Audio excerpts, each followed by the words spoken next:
कहानी की शुरुआत में ही हम सुशांत दुबे नाम के एक आदमी को देखते हैं जो कि एक बिजनेस ट्रिप में जाने वाले थे। लेकिन जाने से पहले उनकी वाइफ के साथ उनका झगड़ा होता है और फिर वो अपने छोटे से बच्चे के साथ थोड़ी देर खेलते हैं। फिर हम देखते हैं कि सुशांत अपनी वाइफ अपर्णा और छोटी बच्ची तितली के साथ एक रिसोर्ट में पहुंचते हैं, जहां पर वो रिसेप्शनिस्ट के साथ बात करते हैं और हमें ये पता चलता है कि पहले सुशांत अकेले ही यहाँ पर आने वाले थे, इसीलिए उन्होंने एक सिंगल रूम बुक किया था। लेकिन उन लोगों का प्लान चेंज होता है और उनकी वाइफ और उनकी बेटी भी उनके साथ आए हुए हैं, इसीलिए अब उन्हें एक डबल रूम चाहिए और वो रिसेप्शनिस्ट को रिक्वेस्ट करते हैं कि उन्हें एक डबल रूम दे दिया जाए और नैना नाम की वो औरत उन्हें एक डबल रूम अवेलेबल करवा देती है। इसके बाद सुशांत और अपर्णा अपनी बेटी तितली को लेकर अपने रूम में जाते हैं और अपर्णा अपनी बेटी को सुला देती है। फिर सुशांत और अपर्णा एक दूसरे के क्लोज आते हैं। दूसरी तरफ हम उसी रिसोर्ट में रुके हुए एक और आदमी को देखते हैं जो कि अपर्णा और सुशांत के कमरे के बाहर दरवाजे में कान रख कर कुछ सुनने की कोशिश कर रहा था और तभी वहाँ पर वही रिसेप्शनिस्ट नैना आ जाती है और वो उस आदमी को वहाँ से भेज देती है। अगले दिन सुबह अपर्णा जब उठती है और तितली को देखने के लिए उसके कमरे में जाती है तो वो देखती है कि तितली वहाँ पर नहीं है और इसके बाद वो सुशांत को इसके बारे में कहती है और वो दोनों अपने कमरे में अच्छे से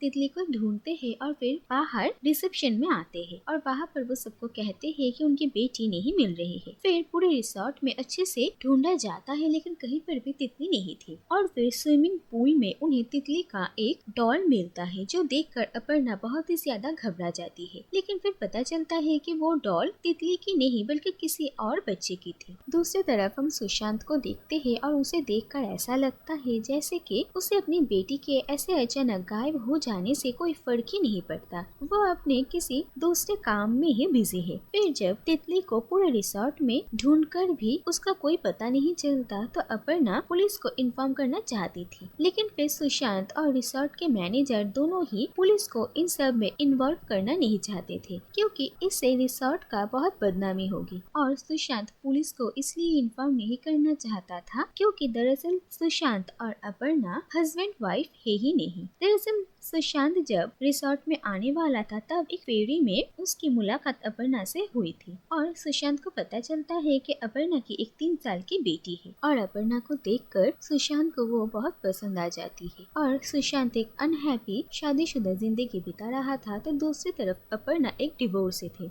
और अपर्णा सुशांत को कहती है कि वो अपने पति से बचकर अपनी बेटी को लेकर इधर उधर भाग रही थी और फिर इसी मौके का फायदा उठाकर सुशांत अपर्णा को कहता है कि क्यों न वो सुशांत के साथ ही उसी रिसोर्ट में चले और ये कुछ दिन वो दोनों एक साथ बिता सकते हैं और अपर्णा भी इसके लिए तैयार हो जाती है और फिर वो दोनों एक साथ इस रिसोर्ट में आ जाते हैं। और अब अगर पुलिस को इस केस में इन्वॉल्व किया गया तो सबके सामने सुशांत और अपर्णा की सच्चाई आ जाएगी, इसीलिए सुशांत नहीं चाहता था कि पुलिस को बुलाया जाए और वो चाहता था कि वो लोग खुद ही तितली को ढूंढ कर निकाले। लेकिन बहुत देर हो चुकी थी और अपर्णा भी बहुत ही परेशान थे, इसीलिए वो पुलिस को कॉल कर ही देती है। फिर इंस्पेक्टर बुद्धू वहाँ पर आते हैं और वो सबसे पूछताछ करने लगते हैं और सुशांत बहुत ही ज्यादा घबरा जाता है और फिर अपर्णा पुलिस को कहती है कि उन लोगों के रूम के पास में ही एक रूम में एक दूसरा आदमी रहता था जो कि काफी क्रीपी था और अपर्णा को शक है कि शायद उसी ने तितली को किडनैप किया है और फिर उस आदमी के बारे में छानबीन की जाती है और ढूंढने के बाद वो आदमी उन लोगों को मिलता है और उस आदमी के साथ एक छोटी सी बच्ची थी और सबको यही लग रहा था कि वो बच्ची ही शायद तितली है। लेकिन अपर्णा कहती है कि ये तितली नहीं है और वो आदमी कहता है कि दरअसल ये उसकी अपनी बेटी है। दरअसल उसकी पत्नी और उसका डिवोर्स हो चुका था और डिवोर्स के बाद उसकी बेटी की कस्टडी उसकी पत्नी को ही मिली थी और वो महीने में एक बार अपनी बेटी से मिलते थे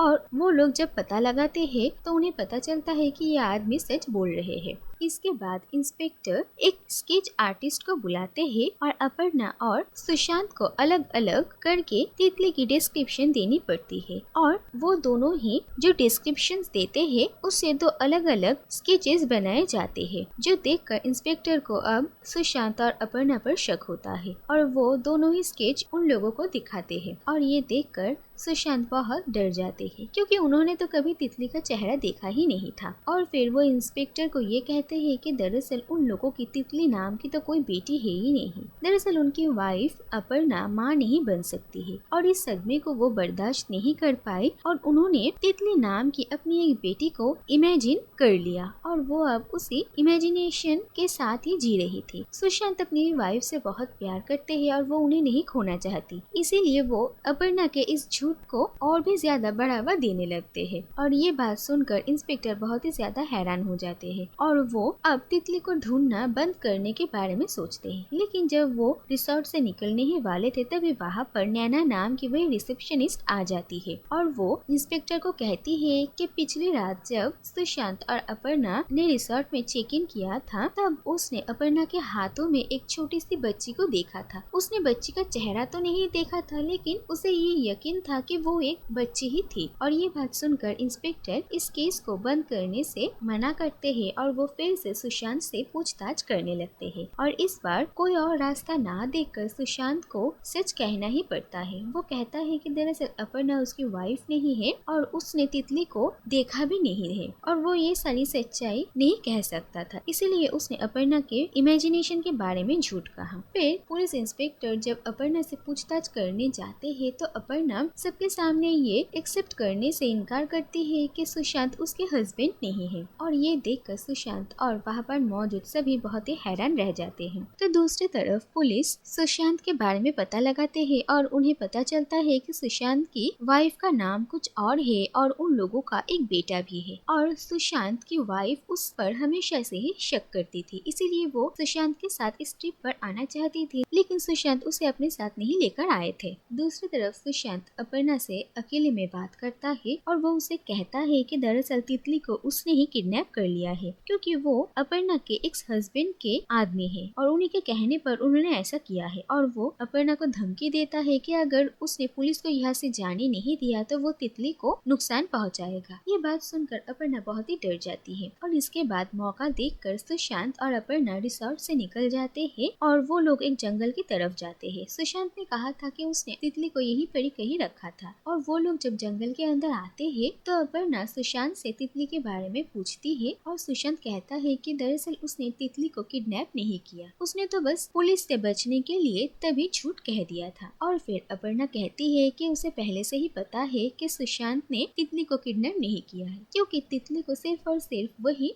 छुपा सकती है। और सुशांत अपर्णा की ये बात सुनकर बहुत ही ज्यादा हैरान हो जाता है। इसके बाद सुशांत नोटिस करता है कि अपर्णा एक एक्स्ट्रा बैग रिसोर्ट से लेकर आई थी और उस बैग को खोलकर सुशांत देखता है कि उसमें एक छोटी सी बच्ची की डेड बॉडी है और ये देखकर वो बहुत ही हैरान हो जाता है। लेकिन इससे पहले वो कुछ कर सके अपर्णा पीछे से एक बहुत ही नुकीली चाकू से सुशांत पर हमला कर देती है और वहीं पर सुशांत की मौत हो जाती है। तो दूसरी तरफ हम एक बुजुर्ग आदमी को उसी रिसोर्ट में आते हुए देखते हैं और वो वहाँ पर आकर तितली नाम की एक औरत के बारे में पूछताछ करते हैं और वो कहते हैं कि तितली उनकी बेटी है। और ये सुनकर पुलिस इंस्पेक्टर बहुत ही ज्यादा हैरान हो जाते हैं। फिर वो बुजुर्ग आदमी तितली की फोटो दिखाते हैं और हमें पता चलता है कि तितली दरअसल अपर्णा है। और वो आदमी कहते हैं कि वो तितली के पिता है और तितली मेंटली अनस्टेबल है और पिछले 3 सालों से उसकी एक एसाइलम में ट्रीटमेंट चल रही थी, लेकिन एक दिन पहले वो अचानक एसाइलम से भाग गई और इसके बाद ही वो लोग उसे ढूंढ रहे थे और ढूंढते ढूंढते इस रिसोर्ट तक वो लोग पहुँचे हैं। और वो एक बहुत ही खतरनाक पेशेंट है, इसीलिए वो सब काफी डर रहे थे और उसे जल्द से जल्द ढूंढना पड़ेगा, नहीं तो बहुत ही ज्यादा प्रॉब्लम हो सकती। तो दूसरी तरफ हम तितली को देखते हैं जो कि अकेले एक जगह पर भटक रही थी और अब वो आजाद थी और ये साफ साफ दिखाई देता है कि वो अपने इस आजादी से काफी खुश थी और जब तक वो पकड़ी नहीं गई तब तक वो जो चाहे वो कर सकती है। और इसी के साथ ये कहानी यही पर खत्म हो जाती है।